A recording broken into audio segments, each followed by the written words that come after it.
আসসালামু আলাইকুম। আমি সাজু তরফদার বলছি, অ্যাস্ট্রোনোভার্সিস বাড়িধারা, ঢাকা থেকে। কুয়েতকে আমি ভাইদেরকে জানাই শুভেচ্ছা ও সালাম। আসসালামু আলাইকুম। এই মুহূর্তে বাংলাদেশ থেকে যতগুলো দেশে কাজের জন্য শ্রমিক বিদেশ যায়, বিশেষ করে মিডল ইস্টে, তার ভেতর কুয়েত এখন সর্বোচ্চ ভালো একটা গন্তব্য। আর মেইন কারণ হলো কুয়েতে সব ডাইরেক্ট কোম্পানি।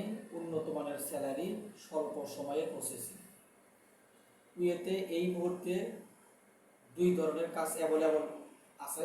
একটা হলো কনস্ট্রাকশনের কাজ, আর একটা হলো ইনডোর ক্লিনারের কাজ। কনস্ট্রাকশনের কাজ হলো বিভিন্ন ধরনের মিস্ত্রি, যেরকম mason, still fixer, shuttering, carpenter, welder, electrician ইত্যাদি।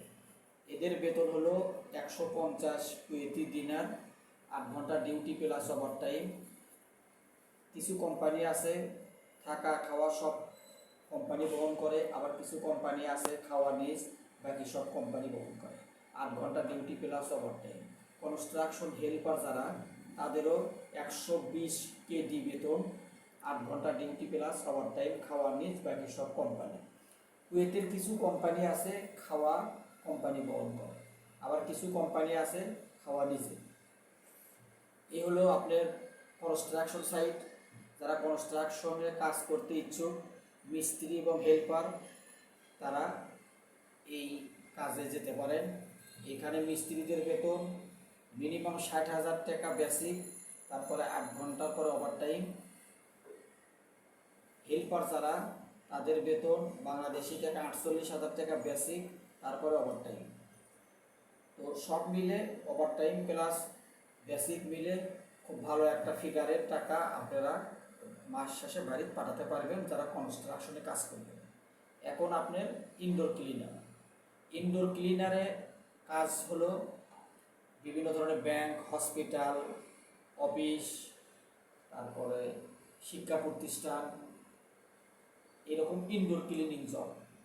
8 ঘন্টা ডিউটি প্লাস ওভারটাইম, 110 দিনার বেতন, থাকা খাওয়া আকামা কোম্পানি বহন করে।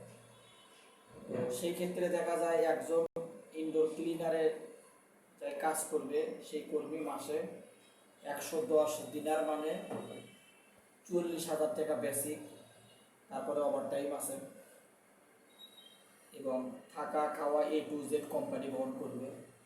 এই ইনডোর ক্লিনার কাজে গিয়েও আপনি মাস শেষে সব কিছু করার পরও বাড়িতে 50,000 টাকা পাঠাতে পারবেন, এটা নিশ্চিত। আর কুয়েতে কোনো ঝামেলা নাই, ভিসা নিয়ে কোনো সমস্যা নেই, সব কোম্পানি প্রোভাইড করে, A to Z সব কোম্পানি বহন করে। অতএব আপনি নিশ্চিন্তে কুয়েতে যেতে পারেন। কুয়েতে কোনো প্রকারের সাইড ইফেক্ট নেই। কুয়েতের প্রসেসিং আমরা এখন 2 মাসের ভেতরে ফ্লাইট দিতে পারতেছি। আপনার 10 থেকে 15 দিন লাগে হচ্ছে আপনার সনকপি আসতে। সনকপি আসার পরে পুলিশ ক্লিয়ারেন্স জমা দেবেন এবং গামকা মেডিকেল করবেন। তারপরে আমরা ভিসার জন্য জমা দেব। স্টিকার ভিসাও আসে এবং ই ভিসাও কুয়েত থেকে আসে কিছু কিছু কোম্পানি। অতএব স্বল্প সময়ের প্রসেসিং, উন্নত মানের স্যালারি এবং ডাইরেক্ট কোম্পানি, এই জন্যে কুয়েত একেবারে ডিফেন্সিভ একটা কাজের ক্ষেত্র বাংলাদেশি ওয়ার্কারদের জন্য, যেখানে একজন শ্রমিক গেলে কোনোভাবেই প্রতারিত হওয়ার কোনো সুযোগ নেই। 100% তার ভবিষ্যৎ উজ্জ্বল হবে কুয়েতে যদি আপনি ডাইরেক্ট কোম্পানিতে যান। এই ভিডিওটা দেখার পরে যদি আপনি সিদ্ধান্ত নেন যে কনস্ট্রাকশন ওয়ার্কার হিসেবে অথবা ইনডোর ক্লিনার হিসেবে আপনি কুয়েতে যাওয়ার সিদ্ধান্ত নেন, তাহলে ডিসক্রিপশনে হোয়াটসঅ্যাপ ইমো নাম্বার আছে, সেই নাম্বারে নক করুন, অথবা সশরীরে আপনি আমার অফিস ভিজিট করুন। আমার অফিসের ঠিকানা 13 নম্বর রোড, 19 নম্বর বাড়ি, ব্লক জে, বাড়িধারা, কতলা বাসস্ট্যান্ড সংলগ্ন, ঢাকা। আমরা অতি বিশ্বস্ততার সহিত আপনাকে কুয়েতে প্রেরণ করব। তাই যারা কুয়েত যাওয়ার চিন্তা ভাবনা করতেছে, তারা দ্রুত হোয়াটসঅ্যাপ নাম্বারে যোগাযোগ করুন অথবা সশরীরে অফিস ভিজিট করে ফাইল জমা করতে পারেন। ভালো থাকেন। আসসালামু আলাইকুম।